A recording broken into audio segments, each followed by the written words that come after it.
ఎందుకు యేసు ప్రభు ఆ మాట అంటున్నాడంటే, ఎవరైనా నన్ను అంగీకరించిన తరువాత, మనం అనుకుంటాం దేవుని దగ్గరకు పోతే అద్భుతాలు ఆశ్చర్యకాలు జరుగుతాయి, దేవుని దగ్గరకు పోతే శ్రమలు పోతాయి, దేవుని దగ్గరకు పోతే మేలు జరుగుతాయి, దేవుని దగ్గరికి పోతే ఉచితంగా వచ్చింది అని మనం అనుకుంటాం. కానీ యేసు ప్రభు ఆ విధంగా చెప్పడంలో, ఎవడైనను నన్ను వెంబడింపగోరినడా వాడు నా సిలువనెత్తుకొని నన్ను వెంబడించు.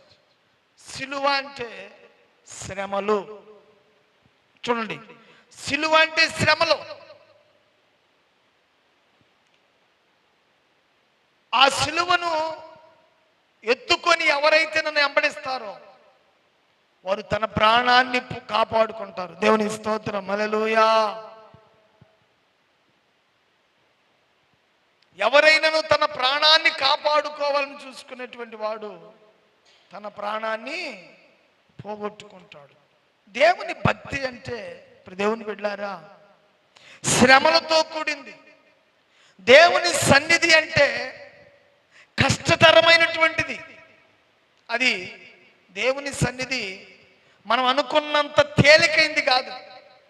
భక్తి అనేది, దేవుని వెంబడించడం అనేది అంత తేలికైన పని కాదు. అది శ్రమతో కూడినది, అది కష్టముతో కూడినది.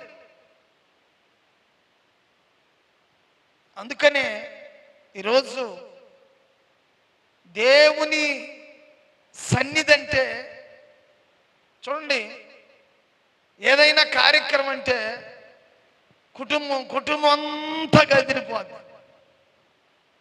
అర్థమవుతుందా? ఎక్కడన్నా బంతి పెడుతున్నారంటే మా ఇంట్లో 5గురు ఉన్నారని పోతారు. ఏడన్నా డబ్బులు ఇస్తున్నారంటే ఏమంటారు తెలుసా? మా ఇల్లు మొత్తం వస్తుంది అంటారు. కానీ దేవుని సన్నిధి అంటే, దేవుని మందిరం అంటే, ఆయన సన్నిధిలో గడపడం అంటే ఏం చేస్తారు తెలుసా? చాలా కష్టతరం. అందుకే అంటాడు, ఎవడైనను నన్ను వెంబడింపగోరినలా నా సిలువనెత్తుకొని వెంబడించాలి. అందుకనే యేసు ప్రభు తన్ను తాను ఉపేక్షించుకొని, ఎలా ఎత్తుకొని నడవాలి? తన సిలువనెత్తుకొని ఎలా నడవాలి అంటే, తనను ఉపేక్షించుకొని, అంటే తన జీవితాన్ని దేవునికి సమర్పించుకోవాలి. ఇక ఎన్ని పనులున్నా, ఎంత ఇంపార్టెంట్ పని ఉన్నా సరే, దేవుని సన్నిధి అంటే భయం ఉండాలంతే. అలాగైతేనే భక్తి చేయాలి.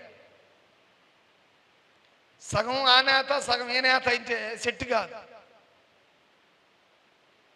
అందుకే యేసు ప్రభు శిష్యులతో అన్నాడు, నేనొస్తానయ్యా అంటే, నువ్వు వెంబడించినట్టు మామూలు విషయం కాదు. తన్ను తాను ఉపేక్షించుకొని, నా సిలువనెత్తుకొని తన్ను తాను ఉపేక్షించుకొని నన్ను వెంబడించాలి.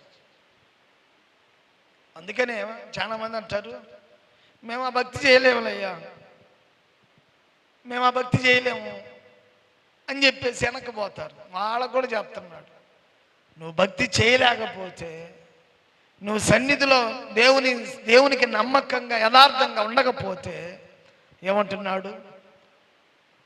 నీ ప్రాణానికి శాంతి తీర్చుకోవడానికి, నీ మనస్సుకు శాంతి తీర్చుకోవడానికి ఆ శ్రమ నేను ఆడపడేది, అంత భక్తి నేను ఆడ చేసేది.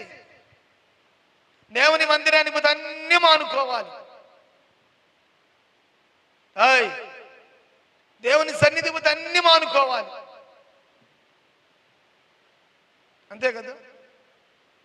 దేవుని సన్నిధికి వచ్చామనుకో సెల్లు చూడటం ఆపేయాలి.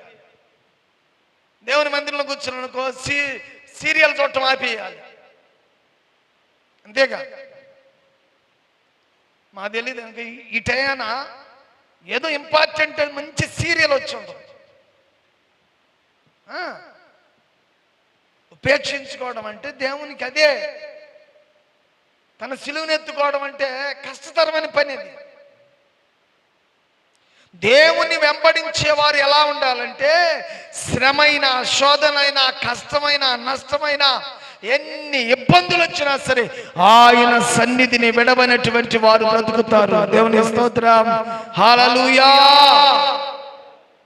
నన్ను వెంబడించేవారు తన్ను తాను ఉపేక్షించుకొని నా సిలువనెత్తుకొని నన్ను వెంబడించాలి.